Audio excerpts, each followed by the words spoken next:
नमस्कार। आज के इस वीडियो में हम बहुत सारी स्कीम्स के बारे में जानने की कोशिश करेंगे। पीएम मित्र स्कीम और भी काफ़ी सारी स्कीम है, पब्लिक लिंक्ड इंसेंटिव स्कीम है। ठीक है, तो इन सभी स्कीम्स के बारे में या ड्रोन रूल्स के बारे में हम यहाँ पे आज जानने की कोशिश करेंगे वीडियो में। उसी से रिलेटेड यहाँ पे क्वेश्चन होंगे। तो आइए चलिए वीडियो को शुरू करते हैं। फर्स्ट क्वेश्चन देखते हैं। Which of the following programme launched by ministry of education as a public private partnership model, PPP model, between the government and the education technology companies across India? देखिए, इनमें से एक मिनिस्ट्री है education की, जिन्होंने एक पब्लिक प्राइवेट पार्टनरशिप मॉडल यानी कि पीपी मॉडल जो है वो तैयार किया है। उसके तहत एक प्रोग्राम जो है वो लॉन्च किया है गवर्नमेंट और एजुकेशन टेक्नोलॉजी कंपनीज के बीच में, ताकि हम जो है एजुकेशन सेक्टर को इनिशिएट कर सकें, उसको बढ़ा सकें। ठीक है, तो यहाँ पे लर्निंग एक्सपीरियंस को बढ़ाने की बात की गई है, उसको बेटर लर्निंग आउटकम्स तैयार करने की बात की गई है। जो स्किल डेवलपमेंट है उसको आर्टिफिशियल इंटेलिजेंस के तहत इंक्रीज करने की बात की गई है। एक तरह से एजुकेशन सेक्टर को यहाँ पे जो डेवलप्ड जो है वो करने की बात हुई है टेक्नोलॉजी से के थ्रू। तो यहाँ पे बताइएगा कि पब्लिक प्राइवेट पार्टनरशिप मॉडल के द्वारा मिनिस्ट्री ऑफ एजुकेशन के द्वारा प्रोग्राम कौन सा लॉन्च किया गया है? तो यहाँ पे डी ऑप्शन राइट आंसर है, नीट 3.0, यानी कि इसकी फुल फॉर्म है national educational alliance for technology. इसकी फुल फॉर्म है। तो ये प्रोग्राम जो है इसके तहत जो है आपका इस प्रोग्राम के तहत आपका जो एजुकेशन सेक्टर है उसको टेक्नोलॉजी से जो है जोड़ा जाएगा और उसको लर्निंग को बेटर बनाया जाएगा। तो यहाँ पे डी ऑप्शन बिल्कुल राइट आंसर है। डी ऑप्शन बिल्कुल राइट आंसर है। अब यहाँ पे ये देखिएगा, पीएम पोषण शक्ति स्कीम। ठीक है, पीएम पोषण शक्ति स्कीम पहले मिड डे मील हुआ करती थी, लेकिन अब इसको जाओ रीनेम कर दिया गया है पीएम पोषण शक्ति स्कीम में। मिड डे मील स्कीम आपकी जाओ 1995 में आई थी और 2004 में इसका जो है नाम मिड डे मील पड़ा था। ये आपको याद रखना है। भारत नेट प्रोजेक्ट 2011 में ये स्कीम आई थी और 2015 में जो है इसका नाम भारत नेट प्रोजेक्ट जो है पड़ा था। ठीक है, इसको याद रखना है। अब ये रियो वायरस आप याद रखेंगे कि आंध्र प्रदेश में अभी हाल ही में एक मड क्रैब रियो वायरस जो है फाउंड किया गया है। ठीक है, जिससे कि आपको जो वाइल्ड क्रैब होते हैं उनकी मोर्टेलिटी डेथ का जो है रीजन बताया जा रहा है। तो इससे क्या होता है कि आपका जो है स्लीपिंग डिजीज होती है, एक तरह से स्लीपिंग डिजीज होती है। जैसे आपका ये हेपेटोपेनक्रियाज में जाता है या फिर इंटेस्टाइन में जाता है या फिर गिल्स में जाता है, तो वो उसको अफेक्ट करता है वायरस। ठीक है, तो रियो वायरस आपका अभी हाल ही में आंध्र प्रदेश में जो है रिसेंटली जो है वो खोजा गया है। मड क्रैब रियो वायरस उसको बोला गया है। तो यहाँ पे डी ऑप्शन राइट आंसर है। नीट की जो फुल फॉर्म है national education alliance for technology 3.0। ठीक है, मिनिस्ट्री ऑफ एजुकेशन के तहत ये प्रोग्राम लाया जा रहा है। ठीक है, ये आपको याद रखना है। और इसमें भी इम्प्लीमेंटिंग एजेंसी है AICTE। AICTE जो है यहाँ पे इम्प्लीमेंटिंग एजेंसी है जो इस जो है प्रोग्राम को स्टार्ट करेगी। तो डी ऑप्शन राइट आंसर है। नेक्स्ट देखिए, which of the following is a multilateral anti submarine warfare exercise led by USA and India in Pacific ocean? देखो, एक मल्टीलेटरल जो एंटी सबमरीन वारफेयर एक्सरसाइज है, यानी कि एक तरह से नवल एक्सरसाइज है, मल्टीलेटरल है, बहुत सारे देश इसमें है। करीब करीब 6 देश इसमें जो multilateral anti submarine warfare exercise है, जिसमें यूएसए और इंडिया भी है और पैसिफिक ओशियन के लिए ये करवाई जा रही है। ठीक है, तो याद रखिएगा। तो पार्टिसिपेंट्स में बताऊं मैं आपको कि कौन कौन है। यूएसए है, इंडिया की नेवी है, ऑस्ट्रेलिया की नेवी है, कनाडा की नेवी है, जापान की नेवी है और साउथ कोरिया की नेवी है यहाँ पे। ठीक है, तो ये जो मिशन है या फिर जो एक्सरसाइज है वो कौन सी है? वो सी ड्रैगन एक्सरसाइज है। तो डी ऑप्शन बिल्कुल राइट आंसर है। ठीक है, पैसिफिक ओशियन में ये एक्सरसाइज को कंट्रोल करने पर ये जो है एक्सरसाइज करवाई जा रही है। ठीक है, वहां पर जो भी एक्टिविटीज होती है उसको जो कंट्रोल करने के लिए ये एक्सरसाइज करवाई जा रही है। ठीक है, ये आपको याद रखना है। तो यहाँ पे डी ऑप्शन बिल्कुल राइट आंसर है।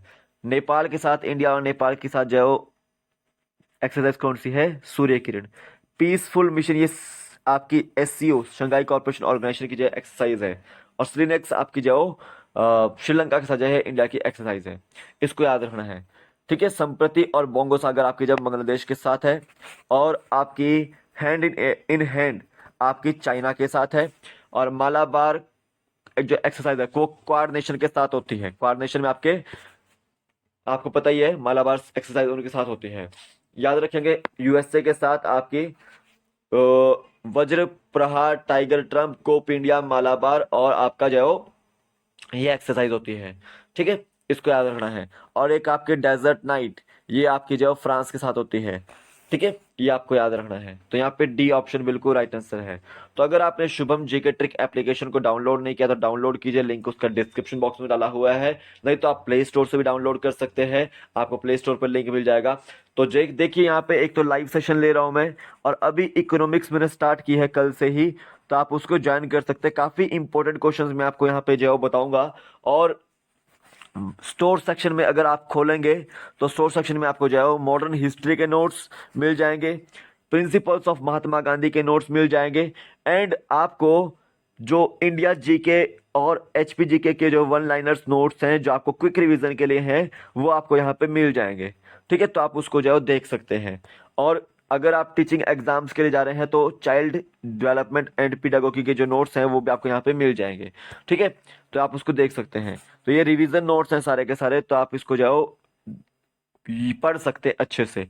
और शुभम जी के ट्रिक टेलीग्राम चैनल को भी ज्वाइन कीजिएगा, इसमें मैं आपको नोटिफिकेशंस प्रोवाइड करता हूं, और साथ ही साथ आपको पीडीएफ भी प्रोवाइड करता हूं, और साथ ही साथ जो आपको यहाँ पे हर एक संभव मदद देने की कोशिश करता हूं, तो आप उसको ज्वाइन कर लीजिएगा। फेसबुक पेज और इंस्टाग्राम पेज का भी लिंक मैंने डिस्क्रिप्शन बॉक्स में डाल दिया है, उसको आप जो ज्वाइन कर सकते हैं। नेक्स्ट देखिए, थर्ड क्वेश्चन है, विच of the following ministry recently open the India first open rock museum. इनमें से किस मिनिस्ट्री ने अभी हाल ही में इंडिया का पहला ओपन रॉक म्यूजियम जो है खोला है।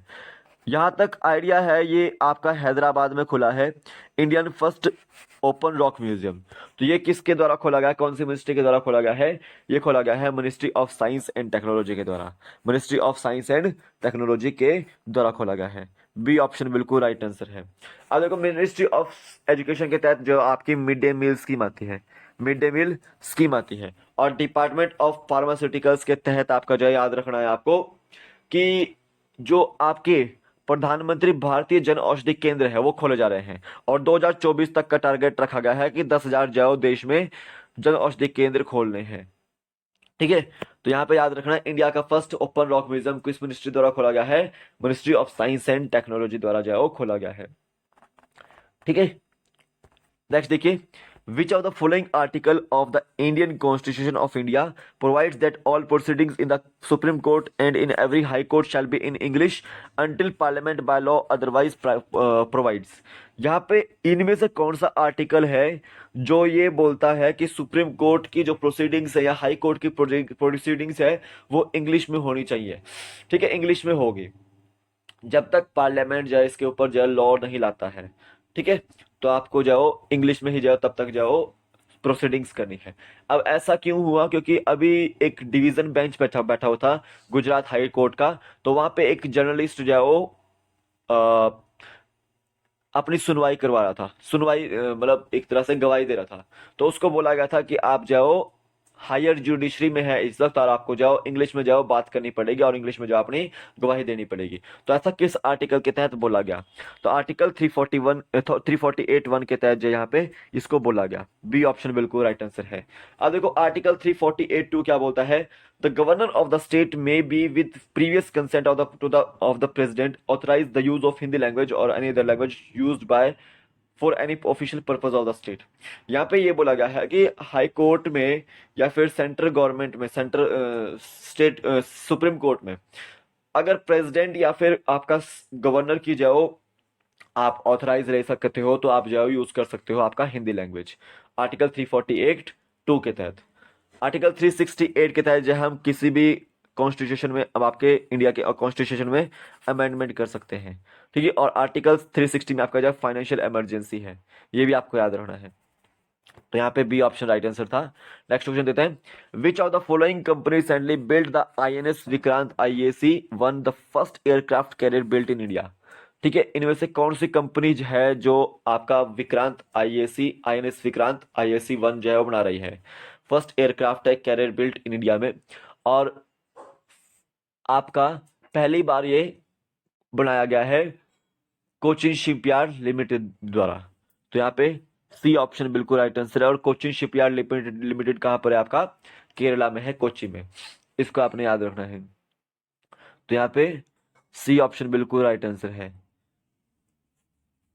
नेक्स्ट देखिए, which of the following ministry notified the drone rules 2021 that is the regulation of drone operations in India and also approved 120 crore rupees allocation for drone industry under production linked incentive scheme। Simple सी बात है, यहाँ पे बात हुई है drone rules 2021 की। कौन सी मिनिस्ट्री है जो ड्रोन रूल्स 2020 को नोटिफाई कर रही है अभी? तो याद रखें, ड्रोन रूल्स के जो फ्रेमवर्क के जो काम है, मैनेजमेंट का जो काम है, वो किस इंडस्ट्री को दिया गया है, किस मिनिस्ट्री को दिया गया है? वो सिविल एविएशन मिनिस्ट्री को दिया गया है। तो बी ऑप्शन बिल्कुल राइट आंसर है। और याद रखेंगे कि प्रोडक्शन लिंक्ड इंसेंटिव स्कीम के तहत, पीएलआई स्कीम के तहत ड्रोन इंडस्ट्री को 120 करोड़ रुपए जो है वो दिए गए हैं। 120 करोड़ जो रुपए यहाँ पे दिए गए हैं। तो प्रोडक्शन लिंक्ड इंसेंटिव स्कीम जो है आपको याद रखनी है, 15 सितंबर को आई थी 2021 में, याद रखना है। और ये ड्रोन रूल्स 2021 हैं, ये आपके नोटिफाई किए गए थे अगस्त 2025 अगस्त 25 को। ठीक है, याद रखना है 2021 में। और जो ड्रोन रूल्स हैं, यहाँ पे याद रखना है, आपको पता है कि जिस तरह से अभी जम्मू कश्मीर और पाकिस्तान, आपका जो पाकिस्तान से लगता हुआ एरिया है इंडिया का, वहां पे आपको जाओ ड्रोन्स के थ्रू बड़े बड़े जो बुलेट्स होती हैं या जो फायर जिससे इंडिया को नुकसान हो सकता है, तो वो छोड़े गए हैं, ठीक है, पाकिस्तान के द्वारा। तो ऐसे में गवर्नमेंट जाओ ड्रोन इन पॉलिसी लेकर आई है उसको रोकने के लिए, ताकि उसकी रोकथाम की जा सके। ठीक है, तो सिविल एविएशन मिनिस्ट्री जाओ ड्रोन रूल्स को फ्रेमवर्क करेगी। बी ऑप्शन बिल्कुल राइट आंसर है। नेक्स्ट देखिए, which of the following scheme was launched as part of Atmanirbhar Bharat Abhiyan package to mitigate the distress caused by coronavirus induced lockdown by providing credit to different sectors especially MSMEs। Simple सी बात है, एक आत्मनिर्भर भारत अभियान के तहत एक पैकेज को लाया गया था जिस समय कोरोना वायरस लगा था, लॉकडाउन हुआ था। ठीक है, ताकि हम एमएसएमई सेक्टर को या फिर डिफरेंट जो सेक्टर्स हैं उसको बूस्ट कर सके, उसको जो है वो एक तरह से हेल्प कर सके। ठीक है, ताकि उनका उनका जो डाउनफॉल ना हो। तो कौन सी जो है वो स्कीम थी वो, जिसके तहत हमें एमएसएमई सेक्टर को जो है वो हेल्प प्रोवाइड करनी थी? तो याद रखेंगे, emergency credit line guarantee scheme वो थी जो कि आपकी मार्च 2022 तक चलेगी। इसको याद रखना है आपको। ठीक है, और इसके तहत आपको जो है वो 4.5 लाख करोड़ रुपए इशू किए गए हैं। ठीक है, इसको याद रखना है। और यहाँ पे 100% गारंटी कवरेज जो है वो प्रोवाइड की गई है national credit guarantee trustee company द्वारा।